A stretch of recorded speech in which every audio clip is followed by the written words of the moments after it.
Olá, alunos e alunas da Mediação Tecnológica Rondônia. Sejam bem-vindos a mais uma aula, que hoje já estamos na aula 10, né? A segunda aula da nossa segunda unidade.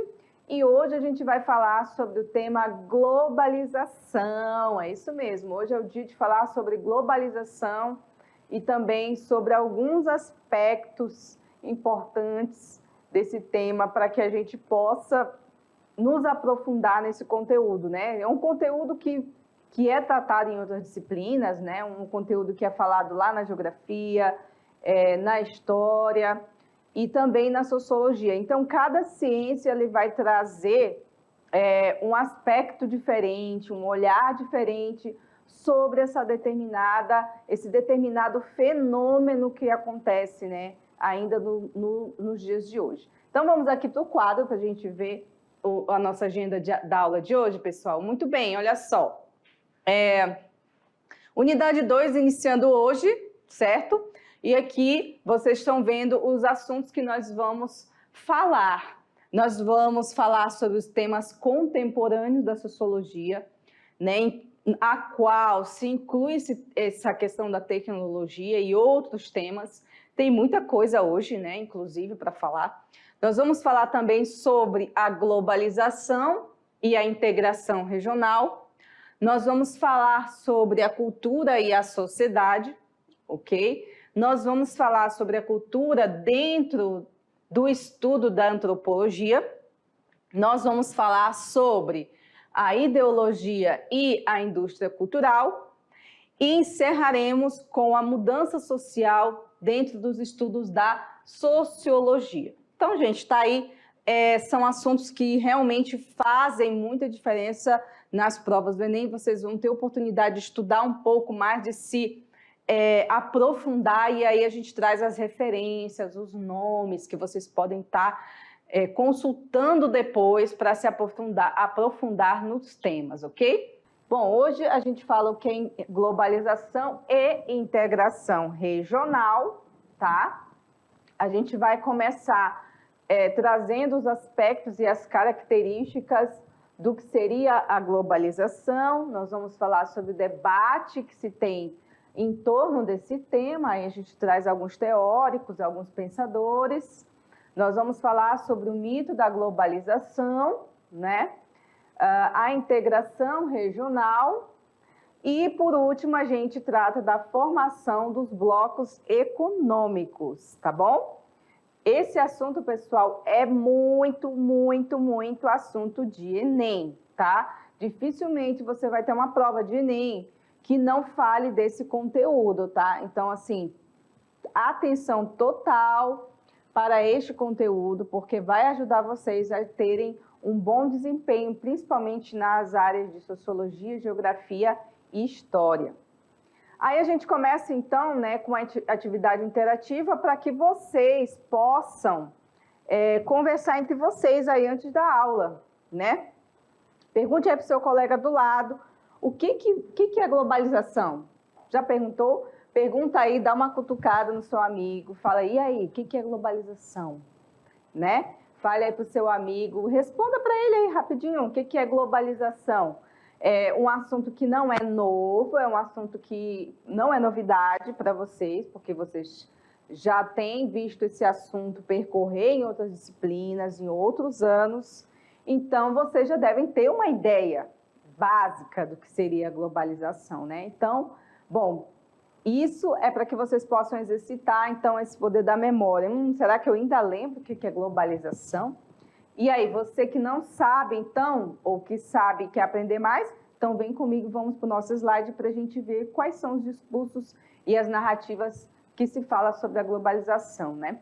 Bom, eu já tinha falado sobre globalização para vocês em aulas passadas, então não é algo tão longe desse entendimento de vocês, né? Quais são os desafios hoje, né? Isso é para a gente refletir juntos aqui. Quais são os desafios do mundo globalizado, né? É como se o mundo fosse né? O pessoal tem um conceito que tem sido usado, que é do aldeia global, é como se a gente estivesse numa grande aldeia em que a gente pudesse ter acesso a diversos povos, a diversas línguas, então o mundo tem ficado cada vez mais integrado, né? E aí a gente vê esses desafios, né? Como hoje vivenciar uma realidade dentro desse mundo globalizado, né? Bom, e aí a gente começa a pensar juntos aqui, o que é a globalização? Tem a ver com todo esse globo, né? Com essa coisa do geral. E o que seria, então, a globalização, né, gente? Bom, a globalização, ela é um momento do sistema capitalista que pode ser entendido como um fenômeno de múltiplas dimensões. Que dimensões são essas, professora? As dimensões econômica, social, política e cultural, né? Essas quatro dimensões, elas estão imbricadas. Quer dizer o quê? Envolvidas umas com as outras, como se fossem teias, sabe? Então, não dá para a gente falar da dimensão econômica sem falar da dimensão social, sem falar da dimensão política e muito menos sem falar da dimensão cultural. Então, envolve uma série de temas, né, de conceitos, de entendimentos de mundo, né? E também vale lembrar que o sistema capitalista tem todo o envolvimento nessa ideia de globalização. Falar de globalização tem que falar do capitalismo, né? Bom, então, qual é a relação que se tem entre a globalização e a tal da integração regional? Como assim? Que integração é essa que a senhora está dizendo, né? Bom, a integração, ela faz parte também desse grande guarda-chuva, né, que é a globalização. Então, ela é um processo econômico, social, que se estabelece na integração entre os países e pessoas de todo o mundo. Então, assim, determinado tema, vamos falar, por exemplo, de clima. Clima é um tema importante hoje, né? Então, é um tema que diz respeito só aos países ricos? Não. É um tema que diz respeito só à América Latina? Não. É um tema que diz só respeito à África? Não. Então, é um tema global. Então, você vai ver que quando se fala de clima, algum evento vai ter um diálogo entre os países do mundo, uma integração entre esses países para que eles possam juntos buscar soluções, repensar, refletir sobre o problema do clima, né? Então, cada vez mais, as situações, os paradigmas se impõem para essa realidade global e obriga os países a conversar, obriga os países a terem que abrir diálogo. E aí é um perigo quando um país se fecha, porque ele vai perdendo essa capacidade de dialogar. E aí também perde outras oportunidades, não é só o diálogo, tá, gente? São negócios, são transações financeiras, comerciais.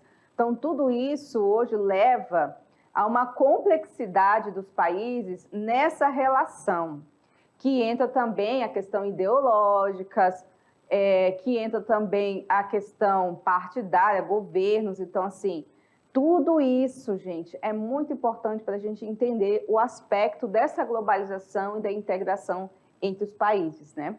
Isso quer dizer o quê? Que através desse processo, as pessoas, os governos e as empresas trocam ideias, realizam transações financeiras e comerciais, difundem até mesmo aspectos culturais pelo mundo, né? Como, por exemplo, a música. A música é um aspecto cultural que é, hoje em dia, globalizada, né? Um hit, como o povo chama hoje, né? Uma música que pega muito no gosto da galera, acaba virando, assim, uma explosão global, e aí todo mundo, às vezes, está ouvindo ao mesmo tempo, né? Então, é interessante ver como isso também tem sido muito presente no mundo de hoje. Aí a gente chega naquele tema que eu falei, aldeia global. O que é aldeia global, gente? Ele está relacionado com a criação de rede de conexões que deixam as distâncias cada vez mais curtas e facilita as relações culturais e econômicas de forma rápida e eficiente. Então, assim, com o advento, sei lá, transportes, né? Os transportes hoje, né, a gente tem aviões e aeroportos em praticamente todas as principais cidades do mundo, onde as pessoas estão transitando o tempo todo, né? A gente tem várias pessoas que têm condições, né? Que estão aí, Ásia, e faz compras, volta para o Brasil, vende. Pessoas que moram no Brasil, mas trabalham para empresas estrangeiras, né? Que hoje está muito em alta essa questão do home office, então ela acaba trabalhando de casa, mas servindo a outras empresas em outros lugares do mundo. Então, a aldeia global, ela dá a impressão de aproximação por conta dessa tecnologia. Então, estou aqui conversando com vocês e tem gente, digamos assim, lá na Europa me assistindo. Pode ter alguém da Ásia me assistindo, né? Coloca lá, enfim, pode ser um brasileiro que mora lá, ou pode ser até um asiático, mas que coloca o tradutor e consegue me entender. Então, assim, hoje as distâncias parecem estarem mais curtas. Então, você parece que está em todo lugar. Né? Onde eu quiser estar, eu tenho essa facilidade, né? Eu posso pegar um avião e viajar e conhecer outros lugares. Então, essa conexão, ela é muito presente. Muito mais do que há 50, 100 anos atrás. Não dá nem para comparar, né? Essa conexão. A gente antes viajava por dias e dias e dias para chegar no destino, né? Então, toda essa dificuldade. Hoje, a gente viaja em algumas horas. O que me atrasa mesmo são as conexões dos aeroportos, mas se fosse só a viagem em si, em algumas horas eu estou do outro lado do mundo, conhecendo outra cultura, vendo outras pessoas, falando outra língua. Então, a globalização, ela permitiu esse tipo de relação, né? Esse tipo de aproximação e esse tipo de integração, que é interessante por esse aspecto, né? Esse aspecto de quê? De parecer que nós estamos perto de qualquer coisa. Né? Muito bem, então voltando aqui para o nosso slide, assim, né, o que acontece? Esse fluxo de informação e também de fluxo de capitais, através dessas inovações, tem trazido muitos avanços, né? Principalmente nas telecomunicações e na informática. Né? Esse é um ponto positivo da globalização, né? São os avanços tecnológicos que facilitaram realmente a vida das pessoas. A gente não pode negar que, através disso, a gente consegue conversar com pessoas em outro lugar do mundo, eu posso trabalhar para outras empresas, eu posso construir em rede um protótipo, um produto, eu posso me juntar com pesquisadores, sei lá, sociólogos lá da Índia, sei lá da Ásia, a gente construir um produto, né, educacional. Isso tudo facilitado através das redes, a gente consegue se encontrar sem estar presente, ou até mesmo pode estar presente, né? Por que não? Então, essas inovações, elas trouxeram pontos positivos, né?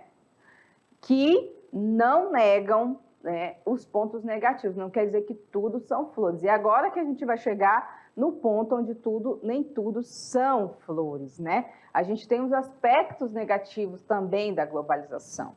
Nem tudo foi bom, outras coisas foram muito ruins, foram muito maléficas, né? Então, pontos negativos, a maior parte do dinheiro que circula nesses capitais estrangeiros, eles acabam ficando, gente, nos países mais desenvolvidos, é isso mesmo.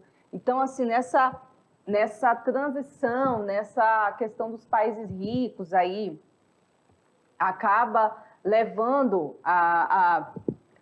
as empresas para os países pobres, né? Porque a mão de obra é barata, o desemprego é alto, então as pessoas vão buscar empregos, mesmo que ganhem muito pouco, né?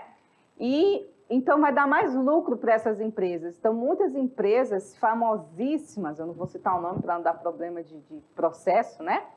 Famosíssimas no mundo, elas fabricam as suas coisas, sabe aonde, gente? Na China. Então, você vê lá grandes marcas, nomes, marcas italianas, lindas, coisas de primeira, né? Que são fabricadas na China. Por quê, professora? A China é um lugar tão longe, então por que eu vou fabricar essas coisas na China? porque lá é o país mais populoso do mundo, para começar a questão. Segundo, é um país que, como tem muita gente, tem muita mão de obra, né? E mão de obra barata. Não há uma proteção tão rígida para o trabalhador. Então, assim, as relações de trabalho são muito frágeis. Então, você demite, você manda embora, não tem aquela fiscalização, trabalha por 10, 12, 15 horas.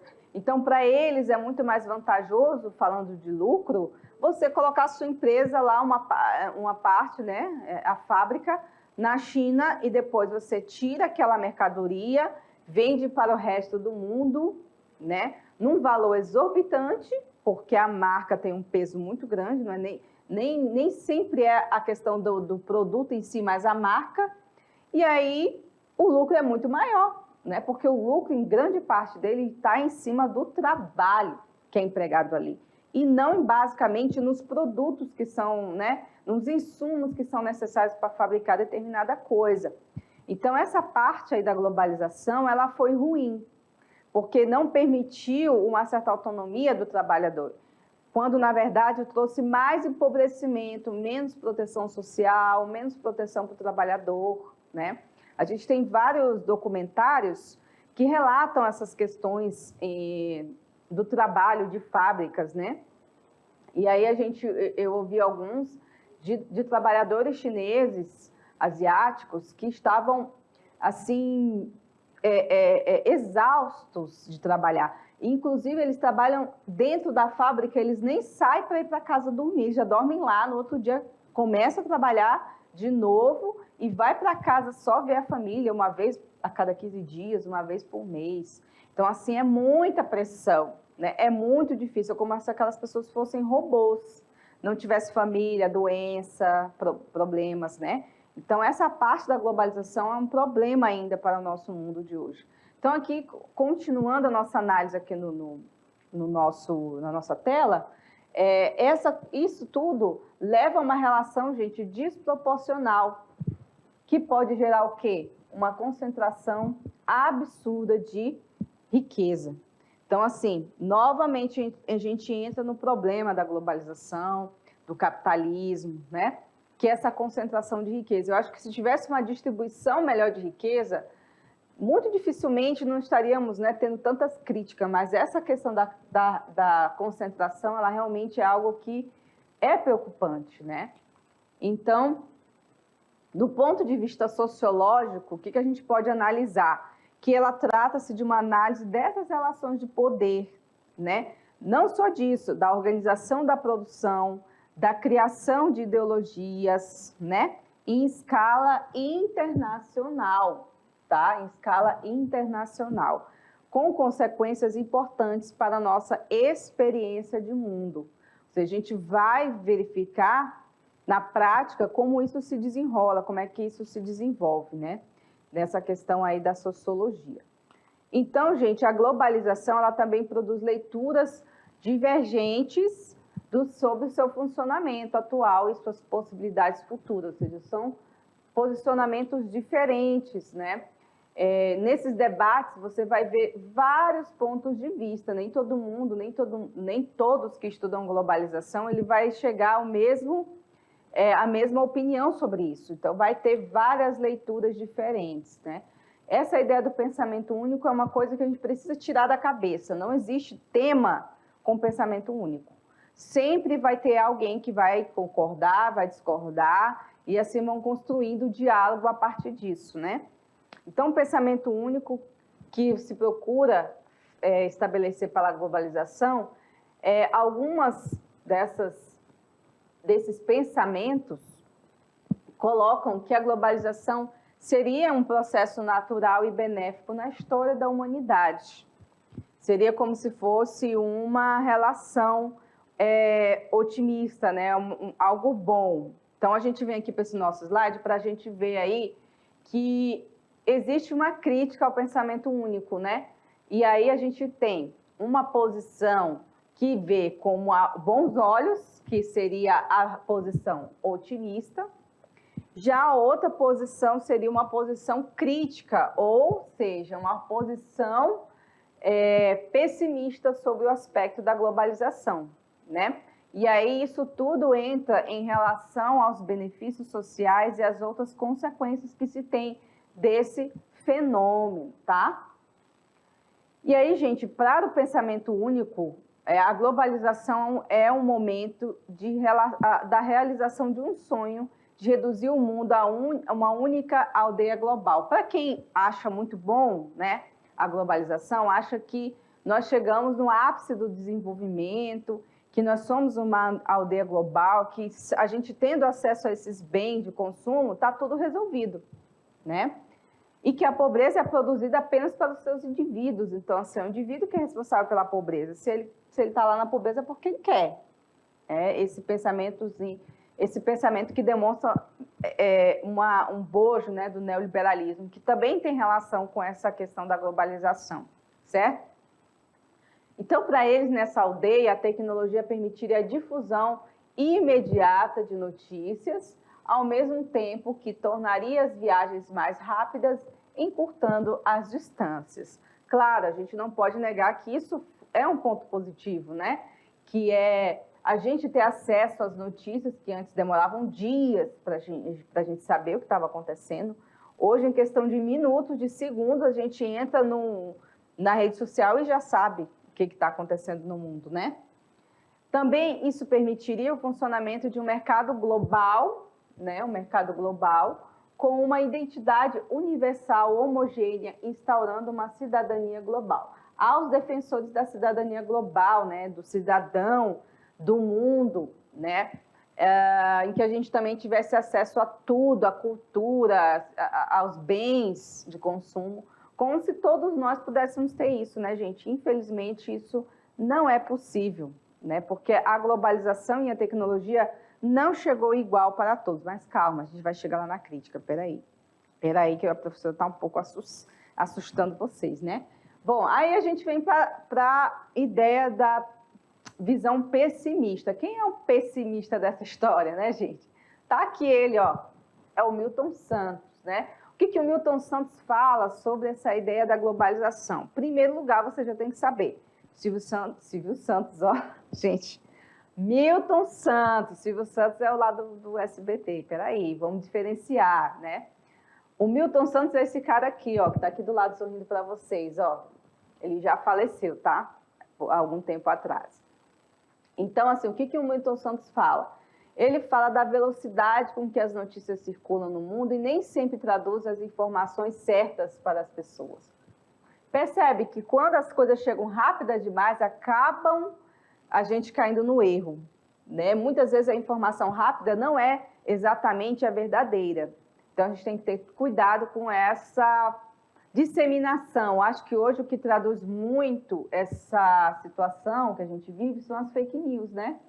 Que as pessoas vêm com aquelas coisas pela metade, explicações pela metade, vendendo como se fosse verdade, e as pessoas acabam acreditando, né? Acho que a gente nunca viveu um momento tão complicado de fake news como a gente vive nesses dias atuais, né? E também o encurtamento das distâncias que ele fala, né? Existe sim, mas atende apenas aos que possuem condições para viajar. É certo, né? Não é todo mundo que tem dinheiro para comprar uma passagem aérea, não, minha gente. É muito caro, né? É muito caro. Então, isso acaba levando a uma exclusão de muitas pessoas que não conseguem realmente estar nesse mesmo ritmo, né? E também leva à ignorância, à pobreza, ao desemprego, às disputas étnicas, que são situações comuns na humanidade atual, né?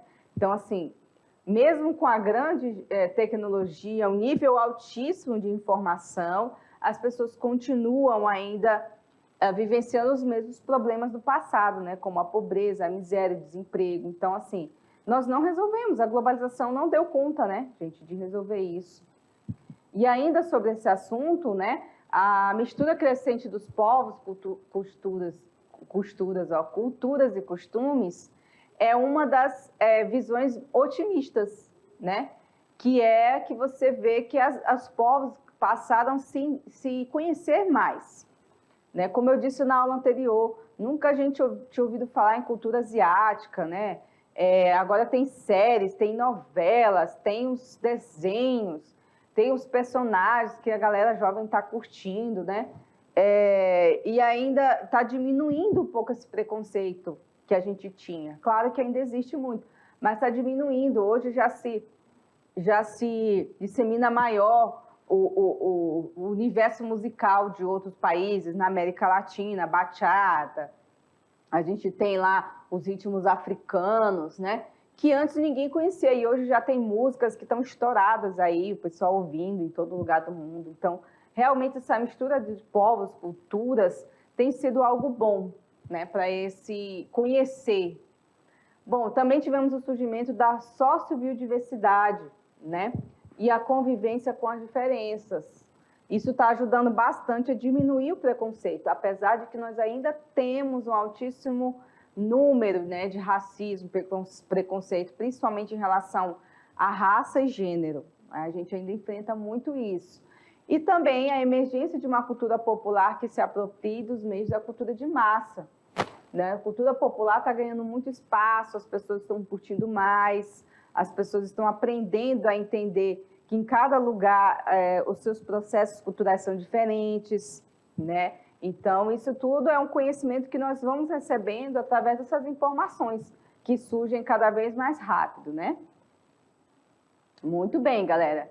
Então, gente, é certo que a revolução tecnológica ela se iniciou ao final do século dos anos de 1960, no século 20, né? E aí os efeitos que foram difundidos nesses quase 30 anos, ou até mais, né? Já tem mais de 30 anos, inclusive, né, gente? Que eu já tenho 36, nasci em 86, então vocês já viram aí que já tem bem mais, né? Esses eventos dessa revolução tecnológica foi um grande diferencial entre o presente e o passado e também o próximo passo que nós vamos dar enquanto humanidade, né? Essa revolução aí está o tempo todo trazendo novos desafios e novos paradigmas, né? Muito bem. Então, estão ligados na aula aí, né, pessoal? Porque isso aqui é informação muito importante. Aqui a gente traz um nome para que a gente possa pensar essa globalização sobre o mito, né? Existe uma pessoa que diz que a globalização é um mito. E aí, pessoal, o que vocês acham? É uma coisa inexistente, não existe? Então, assim, olha só quem defende, né? O José Maria Gomes, para ele, a globalização, ele é um mito. Por quê? Porque é uma ferramenta a serviço das novas estratégias de acumulação do capital internacional. Então, para ele, esse mito está relacionado com a ganância, né?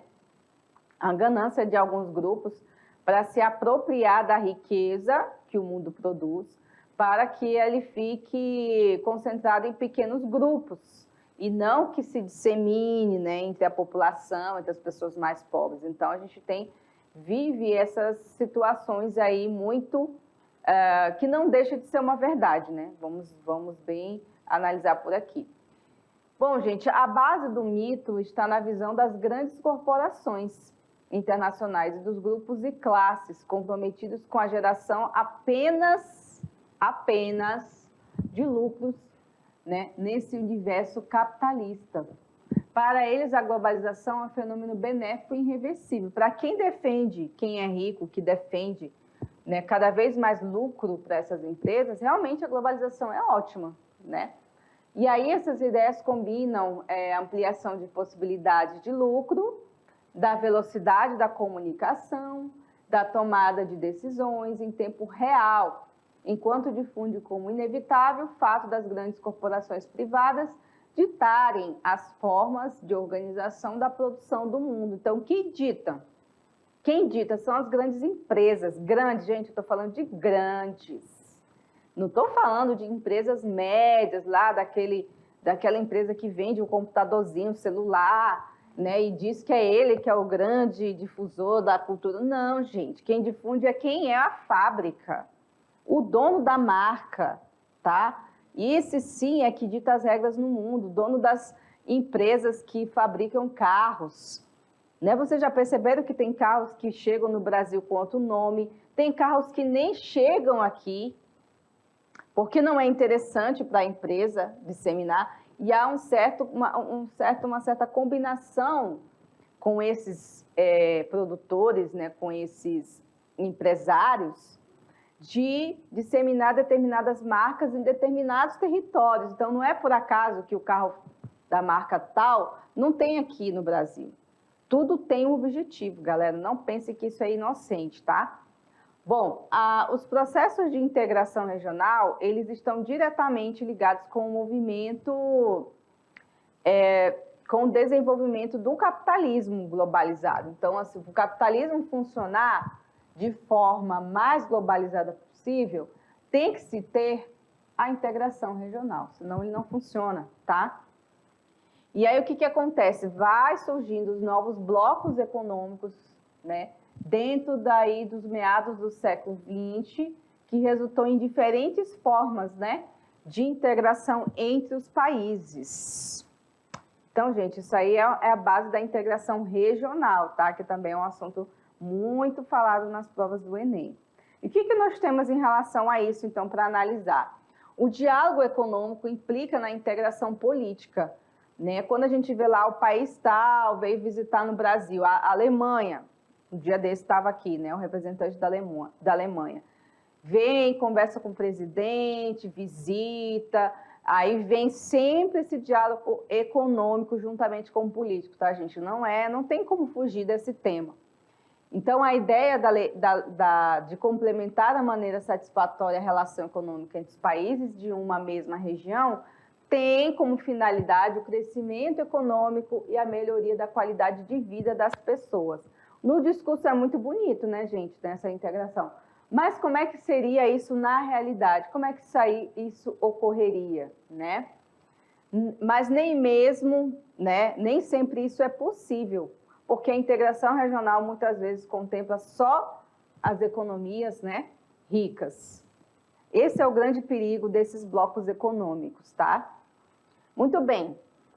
É importante também que a gente possa entender, né, que existem modalidades diferentes de organização do sistema internacional, tá? Do ponto de vista político e jurídico, a integração a blocos econômicos é um ato soberano do Estado.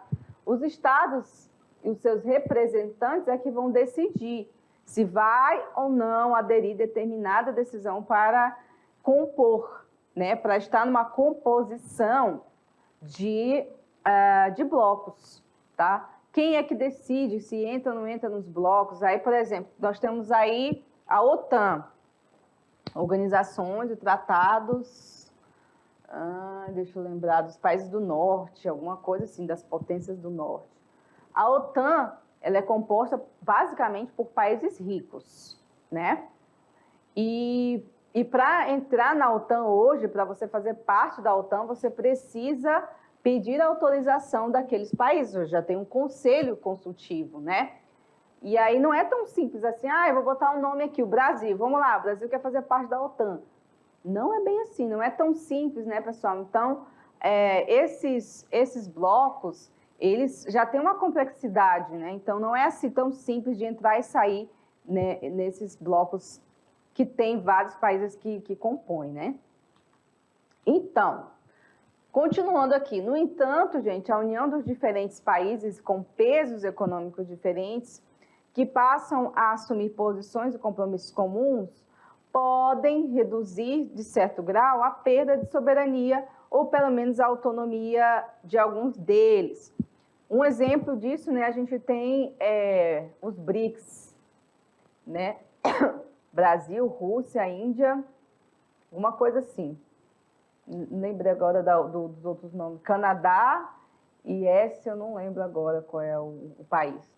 São os BRICS, né? Um bloco, né? Que tem o Brasil, que não é tão rico, mas tem a China. Aqui eu sei China. Falta o S aqui, que eu não lembro agora quem é. Então, assim, tem países totalmente diferentes em termos econômicos. Brasil e China. China é uma gigante, é uma potência enorme. Rússia também e o Brasil está aqui. Ó. O que o Brasil está fazendo aqui, se o Brasil não é um país, né, considerado desenvolvido? Tem uma série de questões aí, pessoal. Então, são países que têm pesos diferentes quando a gente fala, né, na questão da economia do mundo. Então, e na representação que ela tem no mundo também, tá?